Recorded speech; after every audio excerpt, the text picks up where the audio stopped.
No, ya estás. Oh, bueno, hola Daniel, ¿cómo Hola, estás? ¿cómo andan?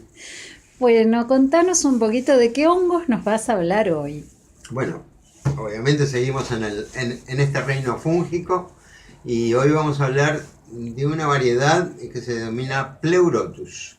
En otros lugares se le denomina orellanas o también gírgolas. Ujú.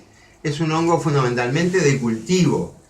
Eh, Voy a ir sí, mostrándolos. si bien pueden aparecer en forma silvestre en el otoño o en el invierno, pero es un hongo que se cultiva fundamentalmente.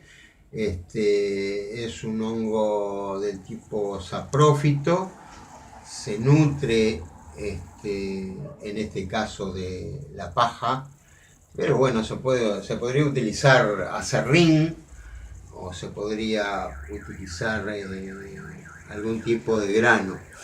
Sí, estoy viendo que esto es muy interesante y quizás para nuestros Sí, amigos sea algo novedoso. es muy Este, novedoso. Ya ves que esta, digamos que es un estadio inicial del hongo, ¿verdad?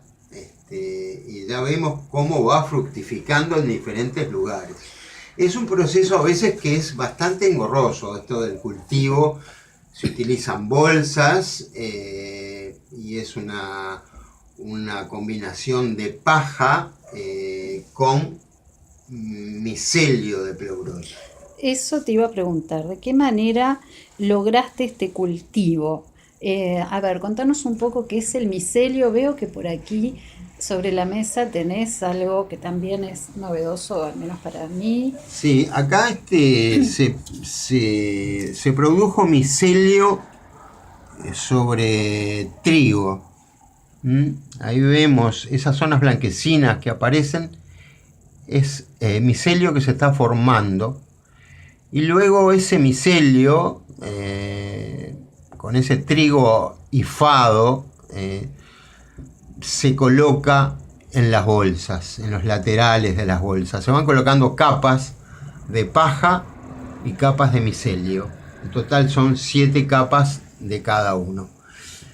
Y bueno, En la otra bolsa, en la bolsa que tenés ahí atrás, que también es micelio, lo que tenés sí, atrás del frasco. sí, esto es un micelio que ya está preparado. Aquí vemos. Eso eh, vendría a ser lo que se llama hongo, entonces. sí, sabemos que, digamos, el hongo tiene una estructura interna, bajo la tierra. Es lo que en muchas situaciones se denomina hongo, que es el micelio que se forma, y luego la fructificación eh, exterior, la forma exterior que encontramos.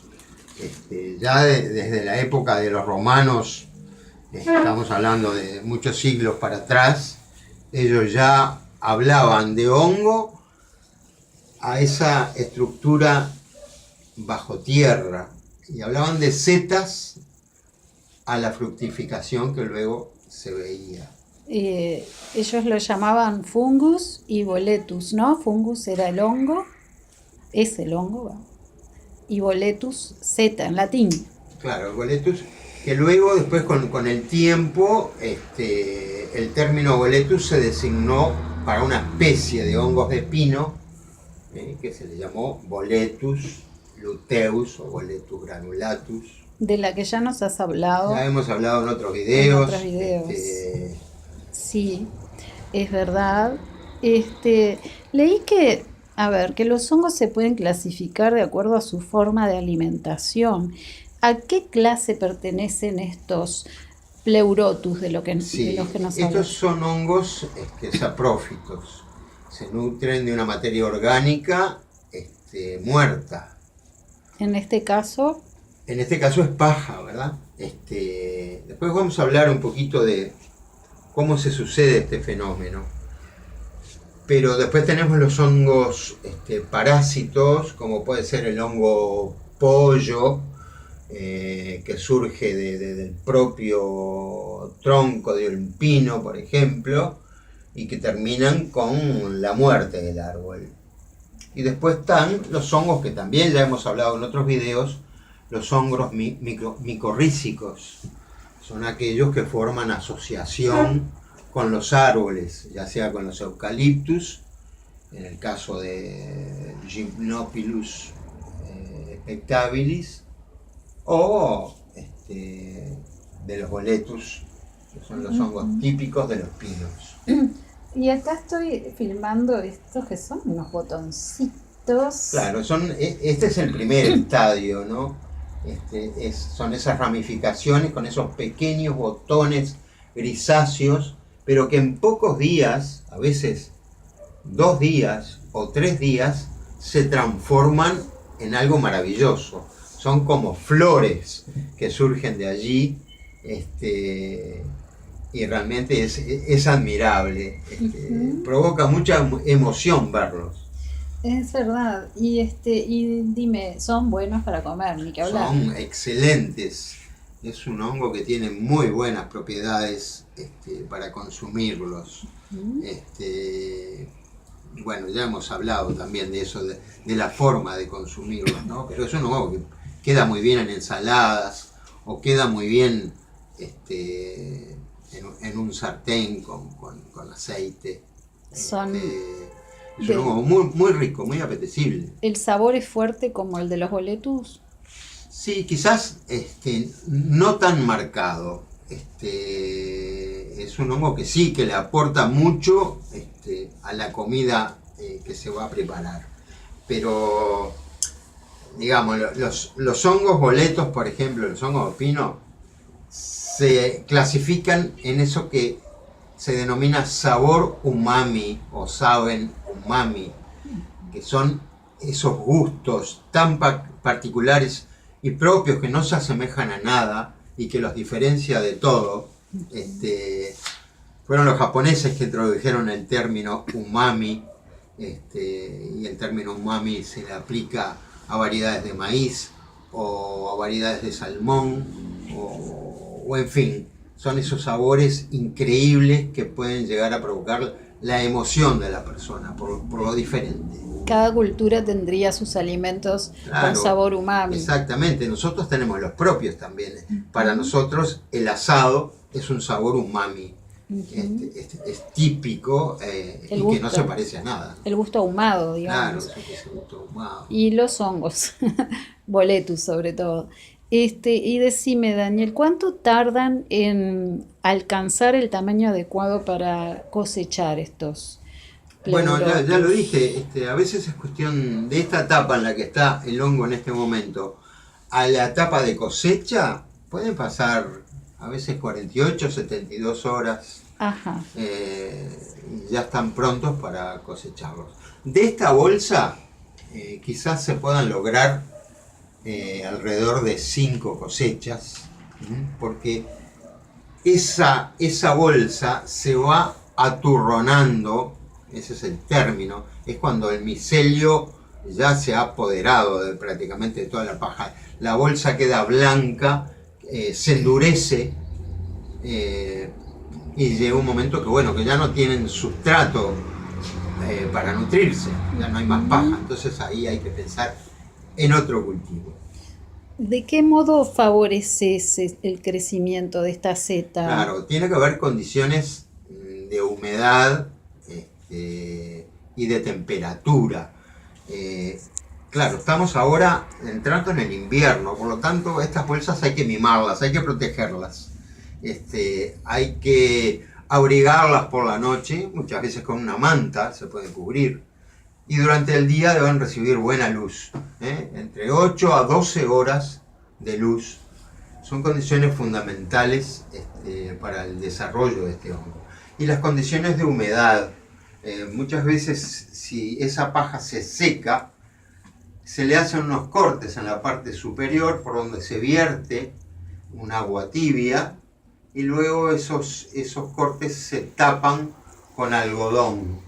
Que es lo que estamos viendo, sí. Acá. Exacto, porque por esos cortes muchas veces se pueden introducir insectos que pueden contaminar la bolsa. Ujú. O sea que es como un bebé. Hay que cuidarlo. Las condiciones primarias, digamos, cuando recién inoculás la paja, ¿son las mismas que las condiciones posteriores a cuando ya la bolsa está blanca? No. Hay diferencias. En la primera etapa, digamos, del cultivo, tiene que haber una semisombra, poca luz, y